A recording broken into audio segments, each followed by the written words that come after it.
Anong mixing mo dito kuya? Ilang sako na, ilang karatilya na buhangin? 4. 4 na karatilya na buhangin? Tapos ilang piraso ang palabas? 100. 100? Ah, semi-special ito. Oo. Semi-special. Tapos ang molasses mo? Sa pan. Sa isang balde na tubig. 2 basong molasses.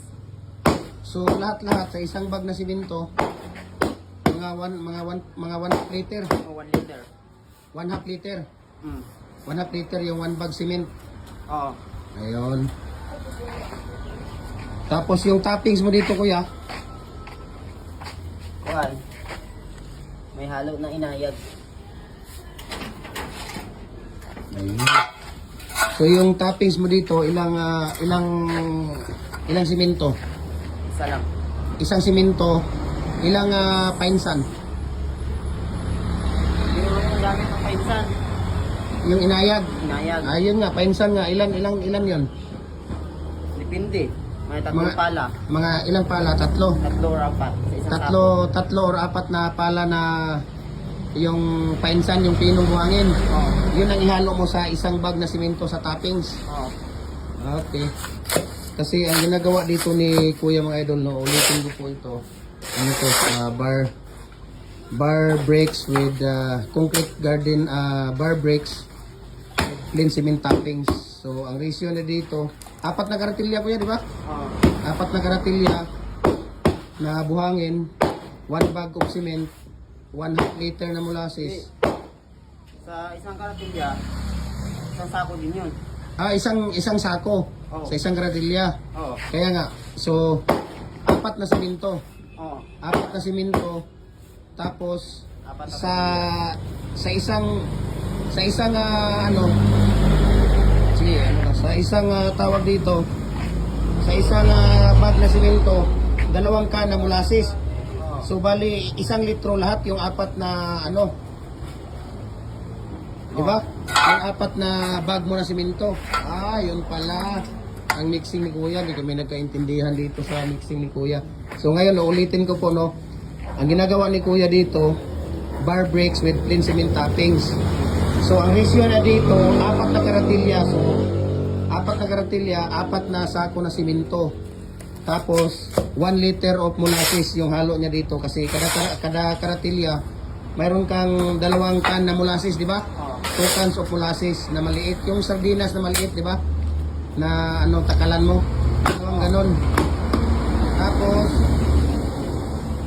100 ang palabas sa isang bag na simento. So bali 4 na bag ito na simento, 400 lahat ang palabas. Oo. Ayun. Semi-special po yung ginagawa ni Kuya dito.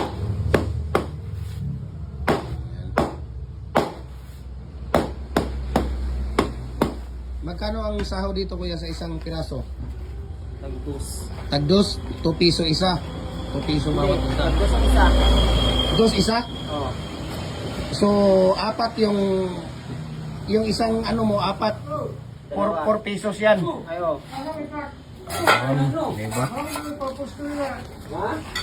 Ano pangalan mo kuya? Rex. Rex Alimanya. Alimanya. Ilang taon ka na nag bricks maker? Bago pa lang. Bago pa lang mga ano ka? Ha? 2 months. 4 months? Magaling na yung ano mo ah. Napakagaling na yung ano mo ginagawa mo. Taga saan ka kuya? Taga dito ka lang? Pero Cotabato. Cotabato. Saan sa Cotabato?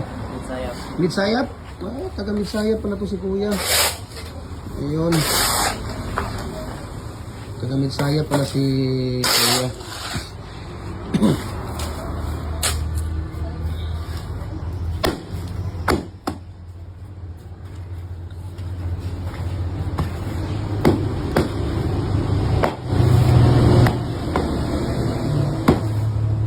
So ilang bag kuya ang magagawa mo sa isang araw?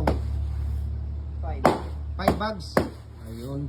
Minsan 5 bags, minsan 4 bags. So 5 bags nasa ano? 500 pesos. Nasa 500 pieces. So naka 1,000 ka sa isang araw. Di ba? Naka 1,000 po sa isang araw. Ano? Oh, di ba? Ang galing. Ang Galing na pagkakagawa ni Kuya dito. Ito yung mga ginagawa niya. Plain cement toppings po ito, no? Bar bricks with plain cement toppings. Ayan, no? So, ang dami dito. Ngayon, tingnan natin si Kuya, ha. Yan ang una niyang ilalagay. Yun ang toppings, mga idol, no? Yan yun po, toppings. Yung una niyang ilalagay dito. So, ang mixing niya dito, 1 bag of cement, 4 na karatilya na pine sand or yung buhangin na pino na ini-screen siya sa 1/8. Okay? Yan po ang ilalagay niya dito. Plain cement toppings po. Yung iba kasi red cement toppings. Ayan, no? Tingnan mo. Oh, diba? Yan, lalagyan niya yan ng ayan, diba? So, dyan galing yung toppings niya. Yan yung toppings niya, oh. Okay? So, ilalagay na yan dyan. So, binabasa mo pa ba yan yung toppings mo, Kuya? Hindi na. Basahin konti. Basain ng konti. Pagkabasa yung buhangin, hindi na. Hindi na binabasa. Basahin pa rin. Basain pa rin. Kahit konti. Ayun. So, semi-special po yung ginagawa ni Kuya Rex. Taga Midsayap pala to si Kuya. South Cotabato, Kuya? Midsayap. Midsayap yun? Oh, midsayap. Midsayap, South Cotabato. Ayan si Kuya Rex.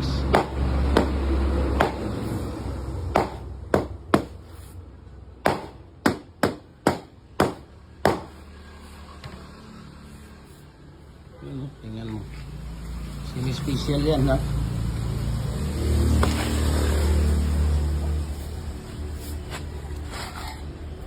Diba? So, yun po, no? Ayun, no, ang dami na namin dito ng stock, ayun, no? Ayun, yung red cement yun. Yung red cement toppings na bar. Okay? Mayroon ding wide doon.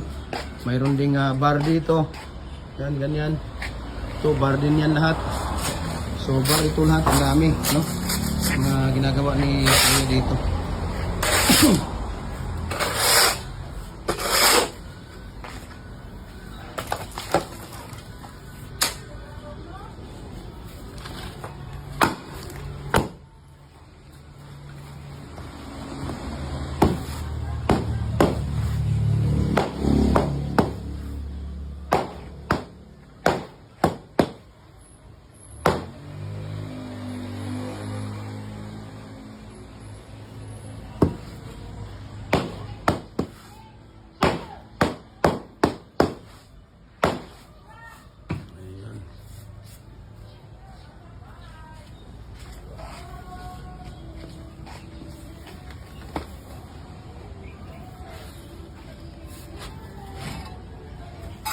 Ayun. So tingnan natin ha, paglalagay ni Kuya, yan kuha siya dyan ng konting yan yung toppings. Tapos ilalagay dyan. Tapos dagdagan ulit. Ayan. Yan ang ilalagay niya dyan sa toppings niya. Bago lagyan ng concrete pouring. So dry mix po ito, no? Dry mix po yung ginagawa natin dito. Dry mix po ito.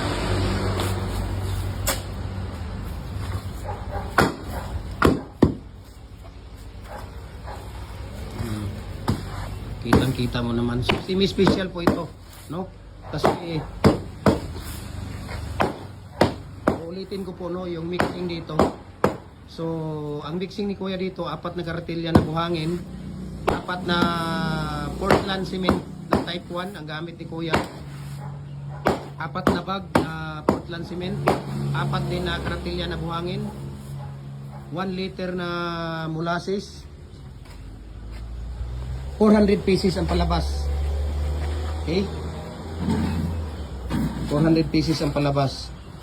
Tapos, ang toppings niya dito, 1 bag cement na toppings, 4 na pala na na pine sand or yung pinong-pinong buhangin, 1 bag of cement, diba Kuya?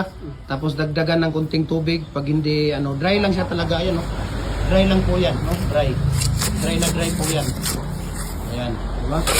So dry na po yan. So mauubos yan Kuya, yung isang bag na simento sa 400 pieces na Oh, tama-tama na yan. Tamang-tama lang talaga.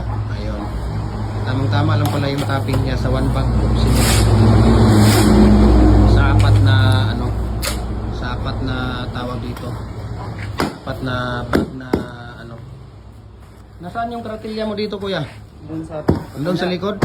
Ilang sako na laman kaya Kuya sa isang karatilya? Kung sako ng simento, 2 kaya? Sobra. Sobra? Mga ilang sako? Apat siguro. Hindi, yung isang karatilya mo? Isang karatilya, mga ilang sako ng simento? Ay. Apat. Hindi, yung isang karatilya lang.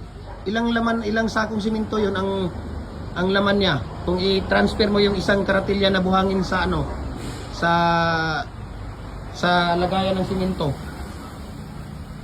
Yung buhangin, yung isang karatilya na buhangin, mga ilang sakong simento kaya yun? Mga dun siguro sa apat na. Apat? Ang laki naman. Laki. Malaki bang karatilya mo? Malaki. Doon sa gabi namin kasama din ako doon. Nagawa tulad din ito. Apat na, sa isang karatilya, apat na sako na simento? Oo. Hindi, tatlo lang siguro ha.